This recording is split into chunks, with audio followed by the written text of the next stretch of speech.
बिस्मिल्लाहिर्रहमानिर्रहीम। अस्सलाम वालेकुम। साइंस लर्निंग इंस्टीट्यूट में खुशामदीद। साइंस के टॉपिक के साथ हाजिर खिदमत। एलिमेंट्स हमारा टॉपिक है। एलिमेंट्स के साथ एलिमेंट्स जो है वो कैटेगराइज किया जाता है मेटल्स, नॉन मेटल्स और मेटलॉइड्स में। तो मेटल्स, नॉन मेटल्स और मेटलॉइड्स क्या हैं ये हम जानते हैं। नाउ आपके सामने मेटल्स और नॉन मेटल्स का जो है वो डिफरेंस सामने है, इसको हम समझते हैं। मेटल्स जो होते हैं वो हार्ड होते हैं, ठीक है, जबकि नॉन मेटल्स जो है वो ब्रिटल होते हैं। हार्ड का ऑपोजिट आपको इंग्लिश में पता है कि सॉफ्ट होता है, लेकिन यहाँ पर ब्रिटल का लफ्ज इस्तेमाल किया है। ब्रिटल का मतलब है कि बिल्कुल ही चूरा चूरा हो जाना, और मतलब इसमें गैसेस भी शामिल हैं, ठीक है, नॉन मेटल्स में। मेटल्स में लस्ट्रियस होते हैं, चमक धमक होती है, जबकि नॉन मेटल्स जो होते हैं वो नॉन लस्ट्रियस होते हैं, उसमें चमक धमक नहीं होती। नंबर थर्ड, मेटल की क्वालिटी मैलिएबल, और नॉन मेटल है नॉन मैलिएबल। अब नॉन मैलिएबल और मैलिएबल का क्या मतलब है कि मैलिएबल का मतलब है कि शीट्स में चेंज हो जाता है। मेटल्स को हम शीट्स में चेंज कर सकते हैं और फिर उसको कन्वर्ट कर सकते हैं किसी भी ऑब्जेक्ट में।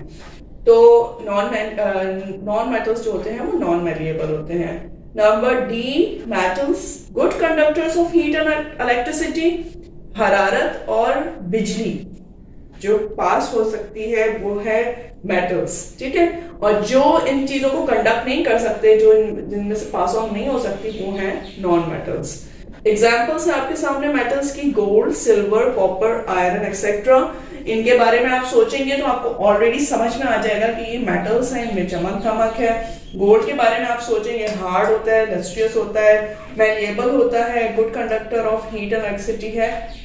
जबकि नॉन मेटल्स में शामिल है कार्बन, सल्फर, ऑक्सीजन एक्सेट्रा, और इसकी एक लंबी लिस्ट है जिसको हम जब हर मेटल और नॉन मेटल को जब हम इंडिविजुअली इसको पढ़ेंगे तो आपको इसके जो हैं वो प्रॉपर्टीज जो हैं वो पता चलेंगे। तो हमारा आज का टॉपिक मेटल्स और नॉन मेटल्स के बारे में। अच्छा, एक और चीज जो मैंने बताई थी, मेटेलियोइड्स। मेटेलियोइड्स क्या होते हैं? वो एलिमेंट्स जिसमें मेटल्स और नॉन मेटल्स दोनों की खूबियां होती हैं, वो होते हैं मेटेलियोइड्स, ठीक है। और इसकी एग्जांपल्स हैं बोरॉन, सिलिकॉन, आर्सेनिक और जर्मेनियम। ये जो है बोरॉन, सिलिकॉन, आर्सेनिक, ये मेटेलियोइड्स हैं, यानी मेटल्स की भी कुछ खूबियां लिए हुए हैं और नॉन मेटल्स की भी खूबियां लिए हुए हैं। होपफुली आपको ये क्लियर हो गया होगा मेटल्स नॉन मेटल्स का। नेक्स्ट वीडियो में जो है वो हम आगे इनके मजीद डिटेल में बात करेंगे।